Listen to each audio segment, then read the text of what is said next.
ఎట్లుందమ్మా పరిస్థితి ఇక్కడ? ఈ మద్యం అనేది అంటే ఇక్కడ మనము చూస్తున్నాము, మనం ఇళ్లల్లో మాత్రం బెల్ షాపులు ఉండకూడదు. అంటే ఇక్కడ అనేక రకాలుగా అంబేద్కర్ బొమ్మ ఒకటి ఉన్నది, ఇక్కడ అనేక మంది కుటుంబాలు నివసిస్తున్నాయి. మరి ఇక్కడ ఇంత జరుగుతుంటే మీరు కంప్లైంట్ ఎప్పుడైనా ఇచ్చారా? పబ్లిక్కి చాలా పెద్ద న్యూసెన్స్ లాగా ఉందండి. మేడం, ఒకళ్ళని ఉంచి ఒకళ్ళని తీయటం కాదు, మొత్తం మూపిచ్చేయండి.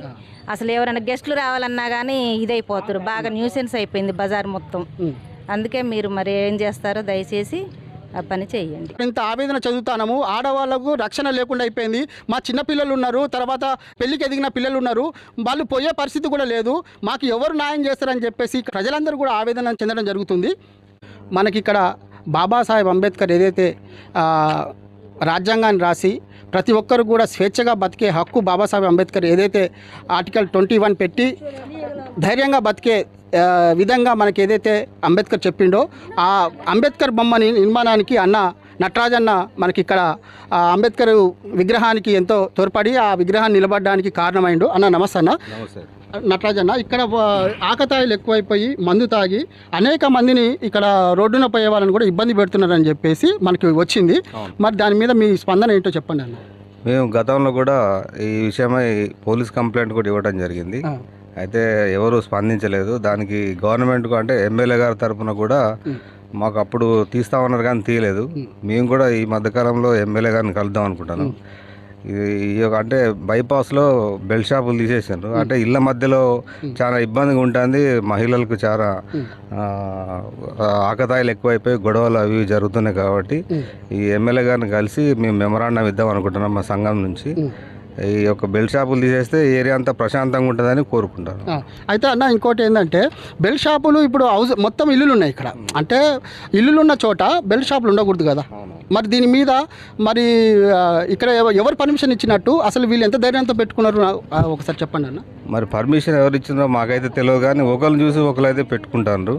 అది ఎందుకు ఇట్లా జరుగుతుందో మాకు తెలియదు. గవర్నమెంటే దీన్ని పట్టించుకోవాలా, మేము కోరుకునేది కూడా అదే. అయితే ఇక్కడ ఏంటంటే ఈ నివాస ప్రాంతాలల్లో ఈ బెల్ట్ షాపులు పెట్టుకోవడం మూలంగా ఇక్కడ స్థానికంగా ఉండే గృహిణులు ఎవరైతే ఇల్లులు కట్టుకొని ఉన్నారో ఇల్లులున్న వాళ్ళకి చాలా ఇబ్బందిగా మారింది. ఆడవాళ్ళు స్వేచ్ఛగా తిరగలేని పరిస్థితి ఏర్పడేది. తాగిన తర్వాత మనకు తెలియని ఏముంది, వాడు హెచ్డి చేస్తాడు, ఎక్కడ పడితే అక్కడ ఏం మాట్లాడతాడో కూడా తెలియని పరిస్థితి. మూత్రం కూడా ఎక్కడ పోస్తాడో కూడా తెలియని పరిస్థితి. ఆడవాళ్ళు ఉంటారు, చిన్నపిల్లలు ఉంటారు. వీళ్ళకి భద్రత అనేది ఎవరు కల్పిస్తారని చెప్పేసి మనం అడగడం జరుగుతుంది. 6వ వార్డు మా ఉప సర్పంచ్ సీనన్న మన దగ్గర ఉన్నాడు. ఆ అన్నని కనుక్కొని చెప్దాం. అన్న, ఇక్కడ ఇట్లా జరుగుతుంది, మీ దగ్గరకు వచ్చిందా ఈ విషయం? నా పేరు శ్రీనివాస్ అండి. నేను బాబు క్యాంపు వైస్ సర్పంచ్ని రెండోసారి. గతంలో కూడా ఇది బాగా ఇబ్బందికరంగా ఉండేది. కాకపోతే ఏంటంటే మేము చూసాము, చెప్పినప్పటికి కూడా ఇక్కడ ఏమాత్రం కూడా అదుపులోకి రాలేదు. విషయం ఏంటంటే తాగిన తర్వాత వాళ్ళ యొక్క విచక్షణ కోల్పోయి ఇది ఇక్కడే కూతవేటులో అంబేద్కర్ విగ్రహం ఉంది. అలాగే ఇవన్నీ కూడా నివాస ఇల్లులు ఉన్నాయి. గృహిణీలు ఇంటి ముందుకు వచ్చి అలకేసుకోవాలన్నా, ముగ్గు పెట్టుకోవాలన్నా, సాయంత్రం పూట సరదాగా ఇంటి ముందు కూర్చోవాలన్నా చాలా ఇబ్బందిగా ఫీల్ అవుతూ ఉన్నారు. ఎందుకంటే మరి వాళ్ళు తాగిన తర్వాత షాప్లో తాగి బయటకు ఇవ్వండి చాలా ఇబ్బందిగా ఫీల్ అవుతున్నారు. అంటే ఎవరు ఎప్పుడు ఏ రకమైనటువంటి అఘాయిత్యానికి పాల్పడతారో అర్థం కాని పరిస్థితి ఉంది. కంప్లీట్గా ఇవన్నీ ఊరి బయట ఉండాలి, ఊర్లో ఉండకూడదు. రెండోది ఏంటంటే బైపాస్ రోడ్లో ఒక ఉమెన్స్ హాస్టల్, ప్రభుత్వ ఉమెన్స్ హాస్టల్ పెడితే అక్కడ ఉన్నటువంటి బెల్ట్ షాపులన్నీ తొలగించారు. ఇవి ఇళ్ళ మధ్యలో ఉన్నాయి కాబట్టి మాకు చాలా ఇబ్బందికరంగా ఉంది. వాళ్ళ డబ్బుతో నేను ఒకటి చెప్తా. అంటే ఇప్పుడు వాళ్ళు తాగిన తర్వాత సైకిల్గా మారి ఇచ్చలవిడిగా చేస్తారు. మీరు స్థానికంగా రాజకీయ నాయకులు బాబు క్యాంపుగా ఉప సర్పంచ్గా ఉన్నారు. అట్లనే ఎల్కే నగర్లో ఇప్పుడు లైట్లు లేవని చెప్తున్నారు. మీరు లైట్లకి కంప్లైంట్ అనేది అంటే వాళ్ళకి కంప్లైంట్ లైట్లు అనేది వీధి లైట్లు వేయాలి కదా, పంచాయతీ తరఫున వేయాలి కదా. ఇంకొకటి ఇక్కడ ఇచ్చలవిడిగా తాగుతుంటే మీరు కూడా కొద్దిగా నిర్మూలన చేయాలి కదన్న. అంటే మేము గతంలో కూడా చెప్పడం జరిగింది, అందరినీ కూర్చోబెట్టి పిల్లల్ని మీరు ఇది ఎన్కే నగర్కి బాబు క్యాంప్కి సరిహద్దుగా ఉంది. మా పరిధిలో లైట్లు ఉన్నాయి. ఎన్కే నగర్ పరిధిలో మాత్రం కరెంటు పోల్స్ లేక లైట్లు వేయలేదు. వాళ్ళు కూడా తొందరలోనే వేస్తాను. ఇక్కడ దగ్గరలో ఈ బెల్ట్ షాపులు అనేది ఉండకూడదు కదా, ఇది చట్ట వ్యతిరేకత పని కదా. అంటే దీన్ని ఎవరు కూడా ఆస్వాదించరు కదా ఈ పని. ఇప్పుడు ఎందుకంటే బెల్ షాప్ బాబాసాహెబ్ అంబేద్కర్ విగ్రహం దగ్గర చుట్టుపక్కలలో మందు అమ్మడం చట్టరీత్యా నేరం.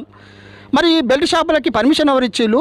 ఈ బెల్ట్ షాపులు ఉంటే ఇక్కడ స్థానికంగా ఉండే గృహిణులు ఇబ్బంది పడుతున్నారు, అనేక మంది ఇబ్బంది పడుతున్నారు. ఇప్పుడు అన్న చెప్పినట్టుగా ఇప్పుడు స్థానికంగా ఏంటంటే వీళ్ళు తాగి ఇచ్చలవిడిగా తాగిన మైకంలో వాళ్ళతో దురుసుగా ప్రవర్తించడం మూలంగా వీళ్ళు చాలా ఇబ్బంది పడుతున్నారని చెప్పేసి ఏదైతే ఎల్కే నగర్ పంచాయతీకి సంబంధించిన ఇప్పుడు నందతండాకి బాదోత్ తండాకి సంబంధించిన ఎవరైతే గృహిణులు ఉన్నారో ఇక్కడ ఉన్న స్థానిక ఇంటి ఓనర్లు ఉన్నారో వాళ్ళు ఆవేదన చెందడం జరుగుతుంది. తక్షణమే ఎక్సైజ్ శాఖ నుంచి ఎవరైతే వీళ్ళకి పర్మిషన్ తీసుకొని వీళ్ళకి అనుమతులు ఇచ్చిల్లో వాళ్ళ మీద చర్యలు తీసుకోవాలని చెప్పేసి ఇక్కడ స్థానిక మహిళలంతా కలిసి చెప్పడం జరుగుతుంది.